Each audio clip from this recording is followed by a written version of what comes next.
Le loto, on se dit tous que c'est du pur hasard, non? Que chaque tirage, hop, on remet les compteurs à zéro, que le passé ne compte pas. Mais, et si c'était un peu plus compliqué que ça? Aujourd'hui, on va plonger dans des chiffres qui, franchement, ont de quoi surprendre. Des statistiques qui semblent carrément défier les lois de la probabilité. Voilà la grande question, elle est presque philosophique, hein. En théorie, c'est simple. Les boules, elles n'ont pas de mémoire. À chaque tirage, c'est une nouvelle partie. Mais est-ce que dans la réalité, dans la pratique, est-ce que les chiffres nous disent vraiment la même chose?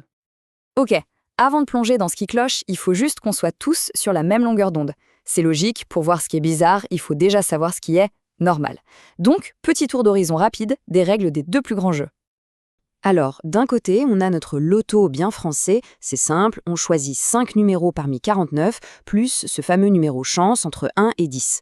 Et de l'autre, l'Euromillions, qui joue dans la cour des grands, à l'échelle européenne. Là, c'est 5 numéros sur 50, et on ajoute 2 étoiles sur 12. Bon, les probas ne sont pas les mêmes, c'est sûr, mais le principe, lui, ne change pas, c'est le hasard qui décide. Enfin, en théorie. Et c'est maintenant que les choses sérieuses commencent. Parce que si on zoome un peu sur les données, et en particulier celles du loto français, eh bien, il y a quelque chose qui se passe.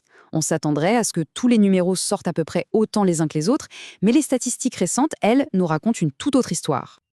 Alors attention, ce n'est pas le cas au total non plus. L'anomalie, elle ne touche pas tous les numéros. En fait, toute notre attention va se concentrer sur 2 numéros bien précis. 2 numéros qui ont l'air de bouder les tirages, mais avec une telle obstination que ça en devient vraiment bizarre. Leur absence est tellement flagrante que, statistiquement, on ne peut plus l'ignorer. Allez, on ouvre le premier dossier. Le cas du numéro 11. A priori, rien de spécial. Un numéro comme les autres. Sauf que, quand on regarde les données des 300 derniers tirages, on découvre une histoire assez folle de, disons, malchance qui s'acharne. Regardez bien ça. Sur les 300 derniers tirages, les stats pures, la théorie, nous disent que le 11 aurait dû sortir à peu près 31 fois. Ok? Mais en vrai, il est sorti seulement 21 fois. Ça fait un trou de plus de 30%. C'est énorme. La question qu'on se pose, c'est mais où sont passées ces 10 sorties qui manquent à l'appel? Et le plus dingue, ce n'est même pas ça. C'est ce chiffre. 73. 73. Ça veut dire quoi, 73?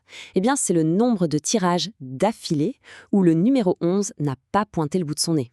73 tirages de suite sans le voir. C'est ça qu'on appelle l'écart. Et franchement, un écart de 73, c'est juste colossal. Bon, passons à notre deuxième suspect. Et vous allez voir, son profil est très, très similaire. Il s'agit du numéro 48. Parce qu'on pourrait se dire, ok, le 11, c'est un coup de pas de bol, une anomalie statistique isolée.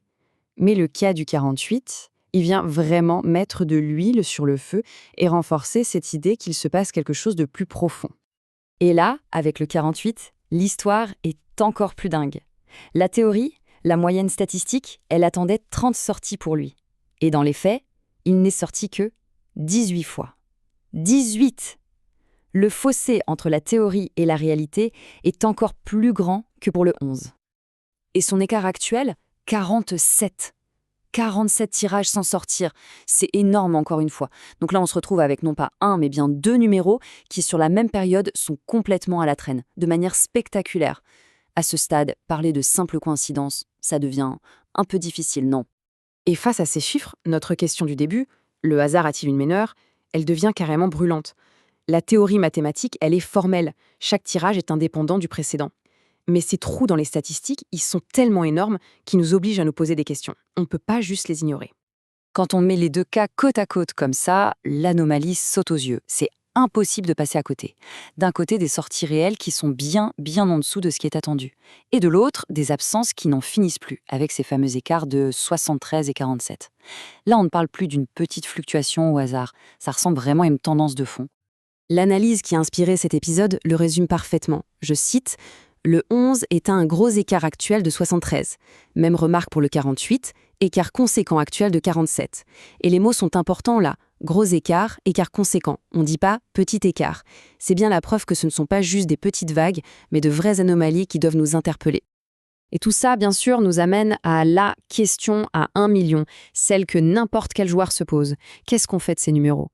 Est-ce qu'on se dit que leur absence est tellement longue qu'ils vont forcément revenir en force bientôt? C'est la fameuse idée que l'équilibre doit se rétablir? Ou est-ce qu'au contraire, on considère qu'ils sont froids, qu'il ne faut surtout pas les toucher?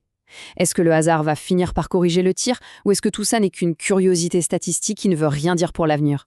Franchement, la question reste entière.